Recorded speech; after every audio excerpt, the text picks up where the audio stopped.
Dear students, last time हम chapter number 1 that is solid state के बारे में पढ़ रहे थे।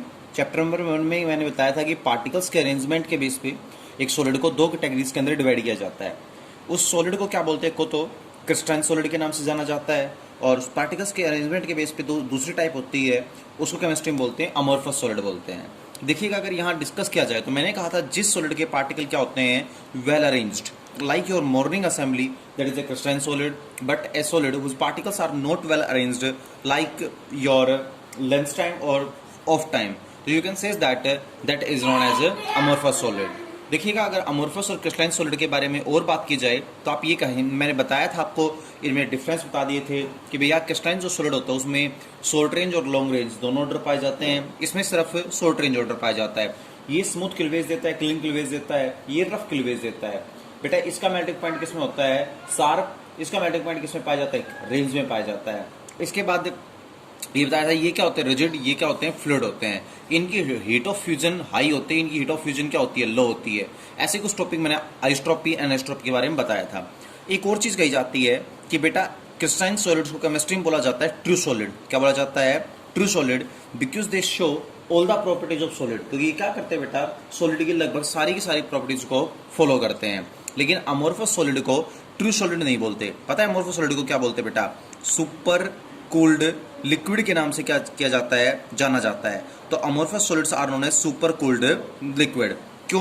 क्योंकि अगर सॉलिड है तो सिंपल सी बात है, फ्लूइड वाली प्रॉपर्टी क्या नहीं कर पाएगा, फ्लो नहीं कर पाएगा। तो कहीं ना कहीं ये क्या है, लिक्विड ही है। तो हम ये कह सकते हैं कि अमोर्फस सॉलिड अगर सॉलिड होते या ट्रू सॉलिड होते तो भैया ये सॉलिड वाली प्रॉपर्टी शो करते। और सॉलिड वाली प्रॉपर्टी का मतलब होता है कि सर रिजिड होना। ये क्या शो करता है बेटा, रिजिड वाली प्रॉपर्टी फॉलो करते। लेकिन एक मिनट के लिए यहाँ पर देखा जाए तो फ्लूइड है, और फ्लूइड होने के कारण केमिस्ट्री में इनको किसके नाम जाना जाता है, सुपर कूल्ड लिक्विड के नाम से जाना जाता है। चलो, एक तो सुपर कूल्ड लिक्विड बोलते हैं, एक केमिस्ट्री में इनको बोलते हैं सूडो सॉलिड। क्या बोलते हैं केमिस्ट्री में इनको, सूडो सॉलिड बोलते हैं। देखिएगा, सूडो का मतलब होता है झूठा, तो इसका मतलब ये सुपर कूल्ड लिक्विड है, ये झूठे सॉलिड है। झूठे सॉलिड का मतलब मैंने आपको बताया क्यों कहते हैं इनको झूठे सॉलिड, क्योंकि ये एक्चुअली आप ये कह पाएंगे कि ढंग से प्रॉपर्टी शो ही नहीं कर पाते। इनको जो प्रॉपर्टी शो करनी चाहिए वो प्रॉपर्टी जैसे रिजिड शो करना, क्लीन क्लीवेज देना, आप कहेंगे मेल्टिंग पॉइंट शार्प होना, ये वाली प्रॉपर्टी शो नहीं कर पाते। इस वजह से इनको क्या बोला जाता है, सूडो सॉलिड्स या सुपर कूल्ड लिक्विड के नाम से जाना जाता है। एक और बात अगर यहाँ डिस्कस किया जाए तो एक खास बात होती है कि जब भी क्या करते हैं, अमोर्फस सॉलिड लेते हैं, जब भी क्या लेते हैं, अमोर्फस सॉलिड, अमोर्फस सॉलिड को हम क्या करते हैं बेटा, हीट करते हैं। क्या करते हैं, हीट। तो सुनो, अमोर्फस सॉलिड पहले किस फॉर्म में होता है, सॉलिड की फॉर्म में होता है। जैसे इसको हीट करते हैं ये क्या हो जाता है बेटा, लिक्विड में कन्वर्ट हो जाता है। और लिक्विड को वापस जब हम क्या करते हैं, कूल करते हैं, तो ये सॉलिड में कन्वर्ट हो जाता है। मतलब when A solid is heated it convert into liquid, and a liquid cools it convert into solid. और अगर कोई सॉलिड या अमोर्फस सॉलिड अगर लगातार ठंडा, लगातार गर्म, लगातार ठंडा, लगातार गर्म होता रहे, मतलब कोई सॉलिड अगर लगातार ठंडा गर्म होता रहे, तो कहते हैं सॉलिड की प्रॉपर्टीज में चेंज आता है। क्या आता है, चेंज आता है। और इस चेंज को ही केमिस्ट्री में क्या बोलते हैं बेटा, एनलिंग के नाम से जाना जाता है। किसके नाम जाना जाता है, एनलिंग। तो पेपर में क्वेश्चन कई बार उठ जाता है, पता नहीं बुक में तो है कि नहीं है, एनलिंग क्या होता है। तो आप कहेंगे कि when A amorphous solid is continuously heats and cool, then its properties are changed, and the properties are changed is known as annealing। अब प्रॉपर्टीज कैसे चेंज होती हैं, देखो ग्लास का जो होता है ना, वो क्या है बेटा, एक अमोर्फस सॉलिड है। तो ग्लास को अगर लगातार क्या किया जाए, heat cool heat cool heat cool किया जाए, तो उसकी प्रॉपर्टीज में क्या जाता है, चेंज हो जाता है। और जो प्रॉपर्टीज में चेंज आता है, इसकी वजह से ग्लास आपका किस कलर का बन जाता है, मिल्की कलर का। ग्लास किस कलर का बन जाता है, मिल्की कलर का बन जाता है। तो आप ये कह सकते हैं दैट इज नोन एज एनलिंग। और ये क्या फॉलो कर रहा है बेटा, अमोर्फस सॉलिड एनलिंग को फॉलो कर रहा है। ठीक है, तो आपने देखा होगा ना कि आपके घरों में पुरानी बिल्डिंग पे जो ग्लास लगा होता है वो तो ऑटोमेटिकली धुंधला हो जाता है, मिल्की कलर का हो जाता है। तो ग्लास का ऑटोमेटिकली धुंधला होना, मिल्की हो जाना, that is the example of annealing. चलो, एनलिंग तो आपने पढ़ लिया, तो हम अब क्या करते हैं, अगले टॉपिक के ऊपर बात करते हैं। अगले टॉपिक पे बात करते हैं। अगला टॉपिक क्या आता है, पहले वो सुनिएगा ध्यान से। आपका जो नेक्स्ट टॉपिक है वो आता है कि अगर हम किसी सॉलिड दें, ठीक है, उस सॉलिड को अगर हीट करें और हीट करके रैपिडली कूल करें। रैपिडली कूल का मतलब समझते हो क्या होता है, अगर कोई सॉलिड दें, उस सॉलिड को हीट करें और हीट करके रैपिडली कूल करें, रैपिड मतलब एकदम से कूल करें, तो पूरे चांस होते हैं कौन से सॉलिड बनने के, अमोर्फस सॉलिड बनने के। लेकिन अगर किसी सॉलिड को हीट करें और बेटा क्या करें, बेटा आप कहेंगे कि थोड़ा स्लोली स्लोली क्या करें, कूल करें, मतलब धीरे धीरे ठंडा करें, तो उसके पार्टिकल स्लोली ठंडा होने की वजह से उनको इतना टाइम मिल जाता है कि वो अच्छी तरह से क्या हो जाएं, वेल अरेंज्ड हो जाएं। अगर पार्टिकल्स को इतना टाइम मिल गया कि अच्छी तरह से वेल अरेंज हो गए, तो आपका जो सॉलिड बनेगा वो कैसे सॉलिड बनेगा, क्रिस्टलाइन सॉलिड बनेगा। तो केमिस्ट्री कहती है कि भैया दो टाइप का सॉलिड होता है, एक तो मैंने बताया आपको अमोर्फस, और एक क्या होता है, क्रिस्टलाइन। बता दिया होगा अमोर्फस सॉलिड क्या होता है, क्रिस्टलाइन सॉलिड क्या होता है, कि जब किसी सॉलिड को हीट किया जाए और वो लिक्विड में कन्वर्ट हो जाए, अगर उसको रैपिडली कूल किया गया तो अमोर्फस सॉलिड बनेगा, और इसको अगर स्लोली कूल किया गया तो क्या बनेगा, क्रिस्टलाइन सॉलिड बनेगा। तो ये अमोर्फस और क्रिस्टलाइन सॉलिड के ऊपर टॉपिक था। नेक्स्ट, अगर अगले पॉइंट की तरफ चलें तो आप ये कह सकते हैं कि जो आपकी सिलिका होती है, सिलिका का मतलब SiO2 that is sand, sand means रेत। अगर सिलिका को हम क्या करें बेटा, हाई टेम्परेचर पे हीट करें तो सिलिका पहले तो क्या होगी, लिक्विफाई हो जाएगी। सिलिका को अगर हाई टेम्परेचर पे हीट किया तो क्या हो जाएगी, लिक्विफाई हो जाएगी। अब इसको अगर रैपिडली कूल करें, रैपिडली कूल करें, तो मैंने बताया था अमोर्फस सॉलिड बनता है, और अमोर्फस सॉलिड क्या बनता है आपका, क्वार्ट्ज। क्या बनता है, क्वार्ट्ज बनता है। लेकिन अगर बेटा इसको क्या, एक 1 मिनट सॉरी, अगर रैपिडली कूल करें तो आपका ग्लास बनता है, जो आप कहलाएगा अमोर्फस सॉलिड कहलाएगा। लेकिन अगर इसको स्लोली कूल करें तो स्लोली का मतलब पार्टिकल्स को इतना टाइम आसानी से मिल जाएगा कि पार्टिकल क्या हो जाएं, वेल अरेंज्ड हो जाएं, और वेल अरेंज होकर जो सॉलिड बनेगा वो क्या कहलाएगा आपका, क्रिस्टलाइन सॉलिड कहलाएगा। और क्रिस्टलाइन सॉलिड का एग्जांपल क्या होगा, क्वार्ट्ज। मतलब दो चीज सुनो ध्यान से, अगर उसी सैंड को तुमने हीट करके लिक्विड में कन्वर्ट कर दिया, और उस लिक्विड को अगर तुम रैपिडली कूल करोगे तो कौन सॉलिड बनना है, amorphous, that is glass. Glass मतलब कांच बनेगा। और उसी लिक्विड को अगर तुम स्लोली कूल करो तो पार्टिकल्स को स्लोली कूल करने की वजह से इतना टाइम मिल जाता है कि पार्टिकल अच्छी तरह से वेल अरेंज हो जाते हैं, और पार्टिकल अच्छी तरह से वेल अरेंज होंगे तो क्या बनेगा आपका, क्रिस्टलाइन सॉलिड बनेगा, और क्रिस्टलाइन सॉलिड मतलब क्वार्ट्ज बनेगा। तो अगर आपसे कोई पूछे सर क्वार्ट्ज और ग्लास में फर्क क्या है, तो आप कहेंगे there is nothing difference according to the formula. बस डिफरेंस क्या है, एक क्या है आपका अमोर्फस और एक क्या है आपका क्रिस्टलाइन सॉलिड है। ये बेसिक डिफरेंस मान मेरे अनुसार है। सेकेंडली, अब बात करते हैं अगले पॉइंट के ऊपर। देखो अगला पॉइंट होता है, फिर हम क्या करते हैं बेटा, क्रिस्टलाइन सॉलिड को टाइप्स में बांटते हैं। सॉलिड को तो हमने बता दिया दो टाइप का होता है। अब क्रिस्टलाइन सॉलिड को फिर टाइप्स में बांटते हैं, किसके बेसिस पे, फोर्स ऑफ अट्रैक्शन के बेसिस पे। मतलब कि सर कांस्टेंट पार्टिकल्स के बीच में फोर्स ऑफ अट्रैक्शन कैसा है, कांस्टेंट पार्टिकल्स के बीच में वीक फोर्स है, स्ट्रॉन्ग फोर्स है। इसके बेस पे क्रिस्टलाइन सॉलिड को भी फोर्स ऑफ अट्रैक्शन को देखते हुए कैटेगरीज के अंदर कैटेगराइज किया जाता है। और बेटा आप ये कहेंगे एक क्रिस्टलाइन सॉलिड को 4 कैटेगरीज में बांटा जाता है। पहली कैटेगरी आपकी कौन सी होती है, पहली कैटेगरी को बोलते हैं आयनिक सॉलिड। क्या बोलते हैं, आयनिक सॉलिड बोलते हैं क्रिस्टलाइन सॉलिड की। सेकंड कैटेगरी को मैं बताता हूँ कोवलेंट सॉलिड। क्या बोलते हैं बेटा, कोवलेंट सॉलिड बोलते हैं। जो आपकी थर्ड कैटेगरी होती है इसको बोलते हैं मोलिकुलर सॉलिड। क्या बोलते हैं, मोलिकुलर, या फिर आप कह सकते हैं वंडरवाल। क्या बोल सकते हैं, वंडरवाल सॉलिड बोलते हैं। जो आपकी फोर्थ कैटेगरी होती है इसको किसका नाम दिया जाता है बेटा, मेटालिक सॉलिड। तो टोटल हम क्या करते हैं, 3 कैटेगरीज के अंदर एक सॉलिड को, 4 कैटेगरीज में एक सॉलिड को डिवाइड कर देते हैं। किसके बेस पे डिवाइड कर रहे हैं, देखो पिछली बार हमने सॉलिड को डिवाइड किया था ये जो क्रिस्टलाइन अमोर्फस पार्टिकल्स के अरेंजमेंट के बेस पे। इस बार हम क्रिस्टलाइन सॉलिड को टाइप्स में बांट रहे हैं किसके बेस पे, पार्टिकल्स के बीच में फोर्स ऑफ अट्रैक्शन कैसा है, भैया वीक फोर्स है, स्ट्रॉन्ग फोर्स है, उसके बेस पे क्या करते हैं, पार्टिकल्स को डिवाइड करते हैं। पहली होती है आयनिक। नाम से क्लियर हो रहा है एक ऐसा सॉलिड जिसमें कौन सा बॉन्ड प्रेजेंट होगा, पहली बात तो आयनिक बॉन्ड प्रेजेंट होगा। आयनिक कह लो या इलेक्ट्रोस्टैटिक फोर्स ऑफ अट्रैक्शन कह लो, दैट इज आयनिक सॉलिड। ठीक है, उसको आयनिक सॉलिड कहा जाएगा। नाम से ये भी कह सकते हैं सर एक ऐसा सॉलिड जो किससे मिलकर बना होता है, आयन से मिलकर बना होता है, उसको क्या बोलते हैं बेटा, आयनिक सॉलिड। आयनिक सॉलिड बोलते हैं, सॉरी, आयनिक सॉलिड आयन से मिलकर बना होता है, उसमें आयनिक बॉन्ड प्रेजेंट होता है। आयनिक सॉलिड की खास बात याद रखना, जो आयनिक सॉलिड होता है वो सॉलिड स्टेट में तो बैड कंडक्टर होता है इलेक्ट्रिसिटी का।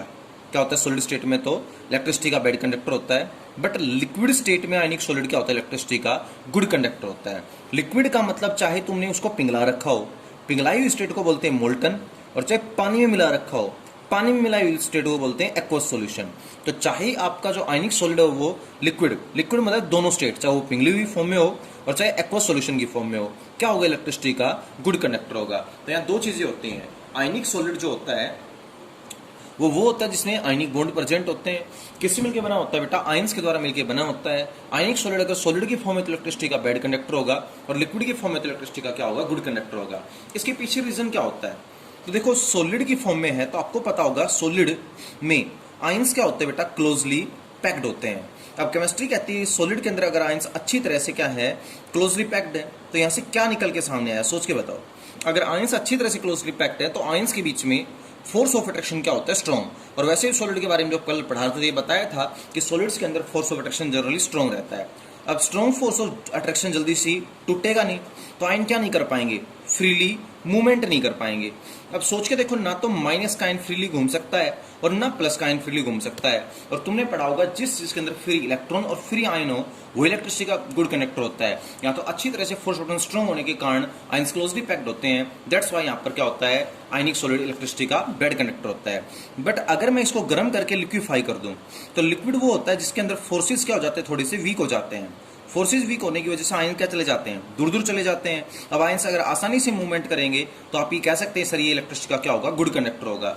तो आयनिक सॉलिड याद रखना, सॉलिड स्टेट में तो बैड कंडक्टर, बट लिक्विड चाहे वो मोल्टन हो चाहे एक्वस हो उसमें क्या होता है, गुड कंडक्टर होता है। एग्जाम्पल आप क्या बताओगे, NaCl आयनिक सॉलिड है, KCl वगैरह भी क्या आपके आयनिक सॉलिड है।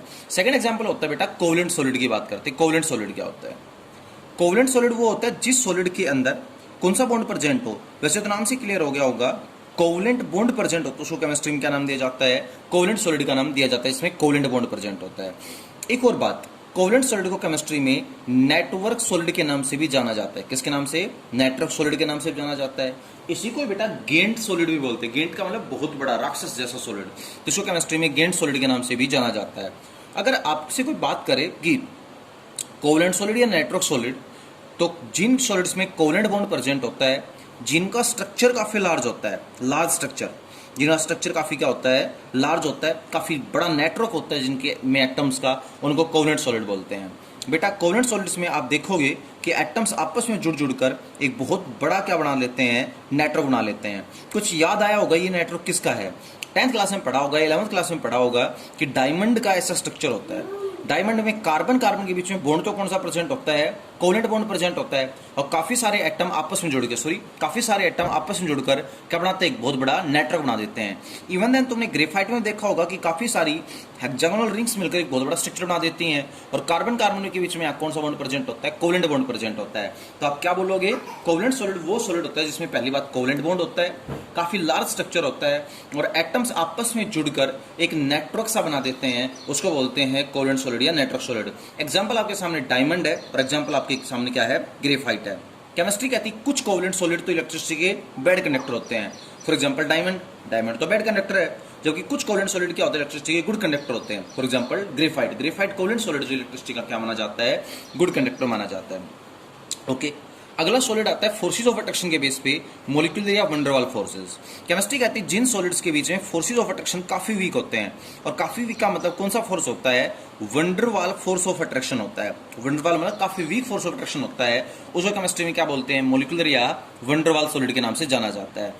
बेटा दूसरी बात, ये किससे मिलकर बने होते हैं, ये एटम्स या आयंस से नहीं, मॉलिक्यूल से मिलकर बने होते हैं। फॉर एग्जाम्पल की बात करें तो सॉलिड CO2, नाम सुना सॉलिड CO2 का, 11th क्लास में पढ़ाया होगा। ड्राई आइस को सॉलिड CO2 बोलते हैं। अब ड्राई आइस को तुम ध्यान से देखोगे तो किससे मिलकर बनी होती है, CO2 के मॉलिक्यूल से मिलकर बनी होती है। तो एक ऐसा सॉलिड जो किससे मिलकर बना हो, मॉलिक्यूल से मिलकर बना हो, और मॉलिक्यूल के बीच में फोर्स ऑफ अट्रैक्शन कैसा हो, weak van der Waals force of attraction present हो, उसको केमिस्ट्री में मॉलिक्यूलर सॉलिड के नाम से जाना जाता है। फॉर एग्जाम्पल आप यहाँ क्या बोल सकते हैं, फॉर एग्जाम्पल यहाँ बोल सकते हैं सॉलिड CO2, कोई 2-3 और सिलिका वगैरह भी इसका एग्जाम्पल हो सकता है। नेक्स्ट आता है मेटालिक सॉलिड। मेटालिक सॉलिड के बारे में अगर बात की जाए तो नाम से क्लियर हो गया सर, जितने भी मेटल हैं वो सारे मेटालिक सॉलिड के एग्जांपल्स होते हैं। बट मेटालिक सॉलिड्स के बारे में आप पहले सुनिएगा, मैंने कभी पढ़ाया तो होगा, ऐसी बात नहीं है। मेटालिक सॉलिड्स क्या होते हैं, केमिस्ट्री कहती है जब भी मेटल को देखते हैं तो मेटल को जब चेक किया जाता है तो ये पाया जाता है कि मेटल्स के अंदर एक तो C ऑफ इलेक्ट्रॉन्स होते हैं। C ऑफ इलेक्ट्रॉन्स का मतलब काफी सारे इलेक्ट्रॉन्स होते हैं, और कहीं कहीं क्या होते हैं बेटा, पॉजिटिव चार्ज के कैटाइंस भी होते हैं। मतलब मेटल का अंदर का स्ट्रक्चर ये होता है, a large number of electron where some positive charge cations are trapped in it. अब बेटा इलेक्ट्रॉन और इस पॉजिटिव चार्ज के बीच में कौन सा फोर्स ऑफ अट्रैक्शन प्रेजेंट होता है, मेटालिक बॉन्ड कहते हैं।